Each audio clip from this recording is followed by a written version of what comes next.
Hi everyone, and welcome to Organisational Behaviour, and this is week 1, and these are the slides as promised.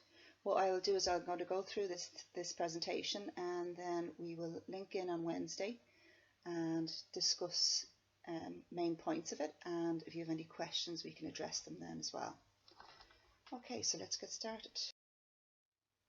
So the learning outcomes for this module are to describe the development of modern management theories, discuss the effect of individual personality on work performance and organisational behaviour, relate organisation structure and job design to organisational behaviour, discuss motivation in the workplace and explain the theories of motivation, describe the major leadership theories and distinguish between management and leadership, discuss the dynamics of groups and teams in a work context, and describe the nature of employee relations and discuss employee relations in Ireland with specific reference to the health service.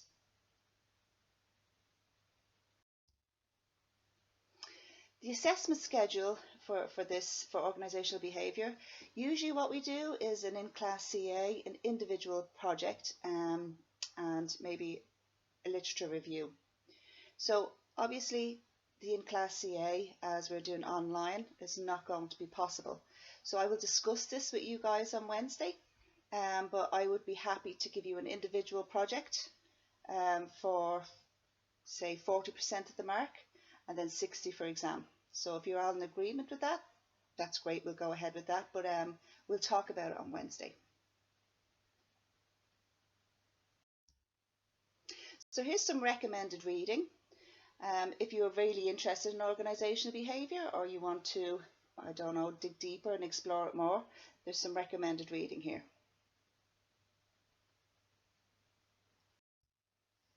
So the learning outcomes for this lecture. So explain what is meant by the term organisational behaviour. List and briefly explain what influences organisational behaviour. Explain the evolution of modern management theories.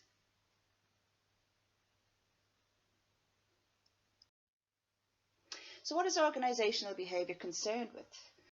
So the study of the behaviour of people within an organisational setting, understanding, predicting and controlling. Why? So it's to improve organisational performance and effectiveness. Is this a reasonable aim? This is something we can also discuss on Wednesday. We will just have an hour's class on Wednesday before Caroline comes on for 3 o'clock. So hopefully Teams is working much more effectively and we can go over briefly these slides and discuss and have a little bit of in-class discussion. So the study of organisational behaviour covers an understanding of the behaviour of individuals, the process of management, the organisational context of management, organisational processes and the execution of work, interactions with the external environment of which the organisation is part.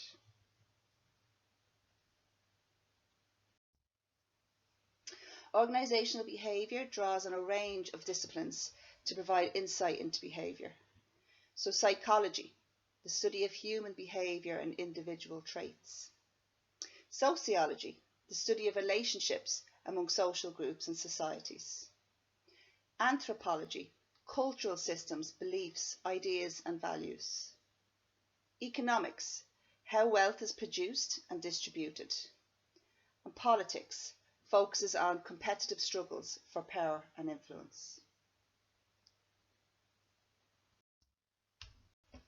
Some key concepts that provide insight into behaviour: job insecurity, redundancies, identity, inequality, power, knowledge and freedom. So what influences organisational behaviour? So individuals influence organisational behaviour, so do groups, the organisation itself and the environment it's in.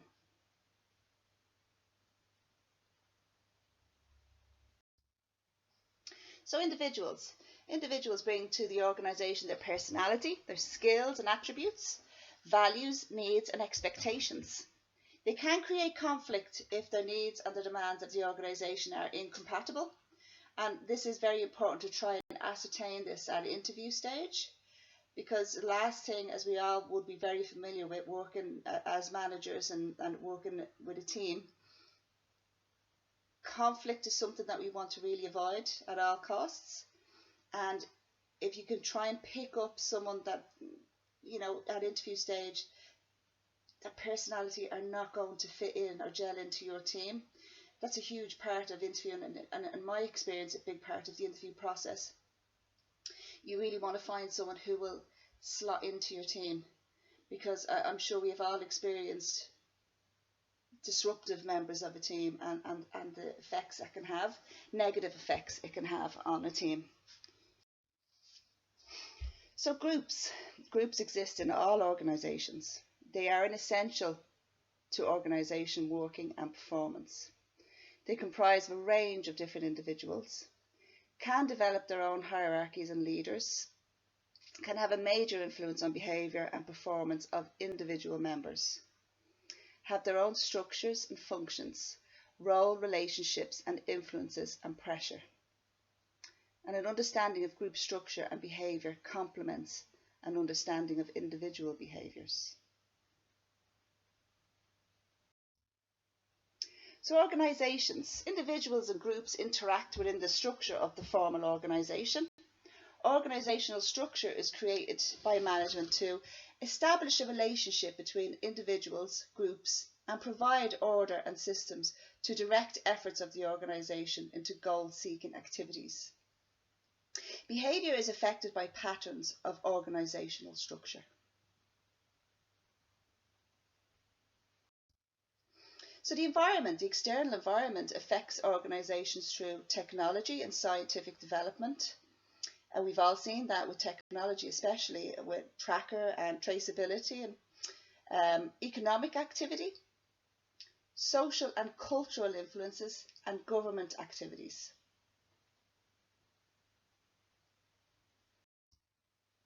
So the changing theories of management. Okay, so knowledge of the history of management theories helps in understanding the nature of management and organisational behaviour. So the classical approach to management: scientific management, bureaucracy and Fordism. The classical theorists looked at organisations in terms of their purpose and formal structure. Scientific management. What is scientific management theory? So scientific management was also known as Taylorism. It is a management theory first advocated by Frederick W. Taylor. It uses scientific methods to analyse the most efficient production process in order to increase productivity. In summary, management as the brains and workers as the brawn. There are only two goals: productivity and efficiency. So the main principles of scientific management: replace opinion and guesswork with facts for each operation, i.e. a scientific approach. Accurately determine the method and timing of each operation within a job, i.e. work study. Separate planning and controlling from the doing of work. Efficient workers should be rewarded for their productivity. So Henry Ford, we're all familiar with who Henry Ford is. So Henry Ford's contribution, so he followed Taylor's principles in his car manufacturing firms. He replaced craftsmanship with mass production. Tasks were broken down into small components and single purpose machinery to manufacture standardized parts. So Fordism equals monotonous, repetitive work and an authoritarian regime. When Ford had a high turnover, his response was to double the minimum wage. So reward for productivity. Bureaucracy. Max Weber. So bureaucracy, a continuous organisation of functions bound by rules. Specialisation of work. Hierarchical structure, i.e. one level of jobs is controlled by the next level. Appointments made on grounds of technical competence. Officials of the organisation do not own it. Job holders have no right to a particular position. Official positions exist in their own right. Rules, decisions and actions are formulated and recorded in writing.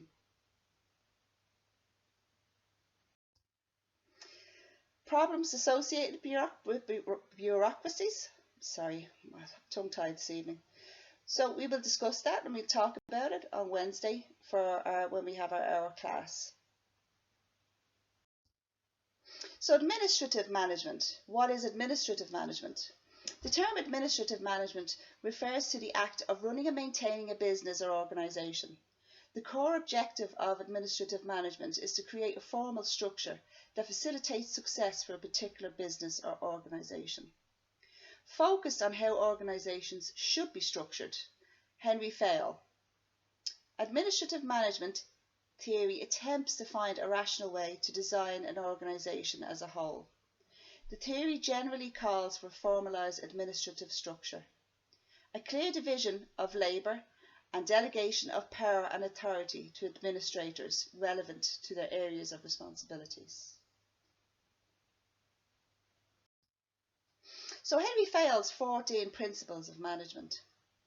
Division of labour, divide work into specialised tasks and assign responsibility to individuals. Authority, equal delegation of responsibility and authority. Discipline, establish clear expectations and penalties. Unity of command, each employee reports to one supervisor. Unity of direction, employee efforts should be guided to achieve organisational goals. Subordination of individual interest to general group interests should not precede the general interests of the organisation. Remuneration, equitable reward for work. Centralisation, the manager has final responsibility but can delegate. Chain of command, lines of authority and communications from the highest to the lowest. Order, tasks and materials to support organisation direction. Equity, treat employees fairly. Stability of tenure, minimise turnover to ensure loyalty of personnel. Initiative, employees should have freedom and discretion. Esprit de corps, unity of interest between management and workers' harmony. So here's a revision tool, and at every lecture I'm going to give you a revision tool near the end and at the end of it, and this is what you will need to revise, and this will be anything that you're going to need for regards to an exam. Okay, so the revision tool here: explain what is meant by the term organisational behaviour, list and briefly explain what influences organisational behaviour, and explain the evolution of modern management theories.